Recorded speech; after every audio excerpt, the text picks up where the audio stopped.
시민의 안전을 지키는 경찰. 하지만 세상 어디에나 예외는 있는 법입니다. 오늘 소개해드릴 사건 역시 그렇죠.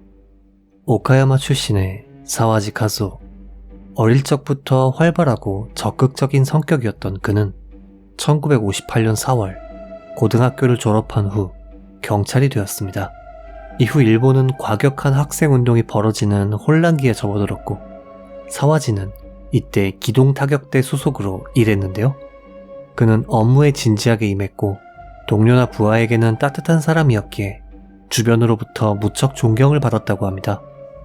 시간이 흘러 그는 도쿄 히가시무라야마서의 경비과장이 되었고 단란한 가정도 아이도 있는 성공한 경찰관의 삶을 살았습니다. 1980년까지는 말이죠. 1980년 그는 돌연 22년간 근무해온 경찰을 퇴직하게 됩니다. 그의 결정에 모두들 놀랐지만 그는 하고 싶었던 일이 있었습니다. 바로 자신의 가게를 경영하는 것이었죠. 하지만 퇴직 당시 그에게 모아둔 돈이 그다지 많지 않았기에 가게 설립을 위해 각종 은행에서 총 4천만 원의 대출을 받았다고 합니다. 그리고 이 대출을 위해 동료였던 경찰관 5명에게 보증을 부탁했다고 하네요. 그렇게 사와지는 대출받은 돈으로 니시신주쿠에 가게를 차렸는데요. 지하 40석, 3층의 연회장을 갖춘 고급 요리점이었다고 합니다. 오픈 이후 그의 가게엔 동료였던 경찰관들이 자주 들렀는데요. 경찰관이 안심하고 먹고 마실 수 있는 가게였기에 경찰들 사이에 인기가 많았다고 합니다. 인기가 많은 가게였지만 사와지는 사람이 좋았던 게 문제였습니다. 그는 경찰들에겐 할인된 가격으로 음식을 제공했고 이마저도 외상인 경우가 많았다고 하네요.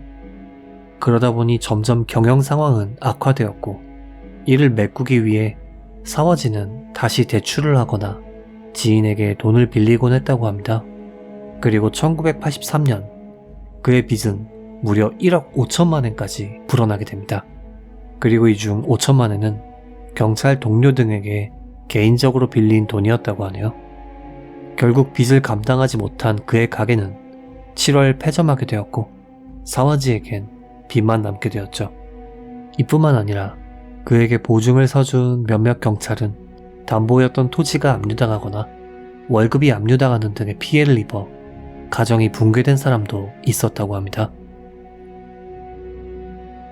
이대로라면 보증을 서준 동료들을 볼 낯이 없었기에 그는 돈을 벌기 위해 점점 좋지 않은 일 쪽으로 빠지게 되었는데요.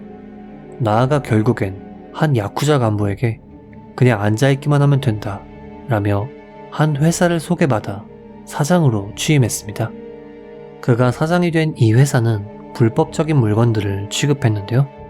물건을 잔뜩 받은 후 일부러 도산하는 사기 기업이었다고 하네요. 도산 이후 다시금 돈을 구하려던 그는 우연히 한 남자를 소개받습니다. 이 남자는 값싼 보석을 비싸게 판매하는 보석상 A씨였는데요. 그는 자신의 재력을 과시하기 위해 화려한 액세서리를 한 채 늘 현금 1,000만 엔을 가방에 넣어 다니는 남성이었다고 합니다. 사와지는 그를 소개받은 후 이렇게 생각합니다. 목돈을 마련하기 위해선 이 사람한테 빼앗을 수밖에 없다. 사와지는 자신과 마찬가지로 돈이 급한 사람들을 물색했는데요. 그가 동료로 삼은 남성은 2명이었습니다. 한 명은 제1교포인 박용주였습니다. 그는 불법 도박장을 운영하던 사람으로 경찰의 수색 정보가 필요하다며 합류했습니다. 사와지는 전직 경찰이다 보니 이러한 정보를 손에 넣기 쉬웠죠. 다른 한 명은 10억엔이 넘는 부채를 떠안고 파산해 돈이 된다면 다소 위험한 일이라도 하겠다는 이노쿠마 타케오였습니다. 이 3명은 A씨에게 보석과 현금을 빼앗기 위해 치밀하게 계획했는데요. 먼저 사와지가 A씨에게 거짓 정보를 전달했습니다. 아츠기시에 사는 부자를 내가 잘 아는데 잘만 구슬리면 A씨가 가지고 있는 사파이어 반지 2개를 6천만 엔 정도에 팔 수 있다. 라는 정보였는데요.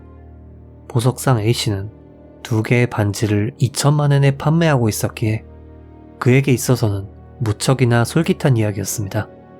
1984년 10월 11일 A씨는 거래를 위해 사와지, 박용주와 함께 이노쿠마가 소유한 야마나시현의 별장으로 향했습니다. 물론 이 별장에 부자 따윈 없었습니다. 공범인 이노쿠마가 부자를 연기하기로 한 것이죠. 그렇게 세 명은 A씨와 금액 협상을 하는 척 빈틈을 노렸습니다. 그리고 연기는 여기까지다. 라는 말과 함께 A씨를 습격했는데요.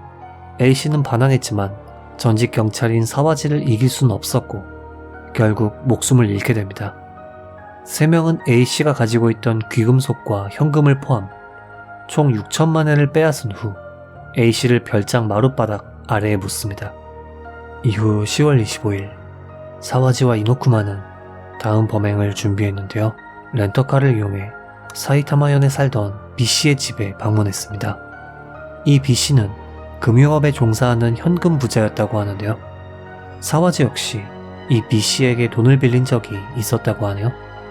이노쿠마는 토지를 소유한 것처럼 연기해 이 토지를 담보로 B씨에게 3천만 엔을 빌리려 했습니다. 물론 실제로 토지 따윈 존재하지 않았고 돈을 빌릴 생각은 더더욱 없었죠.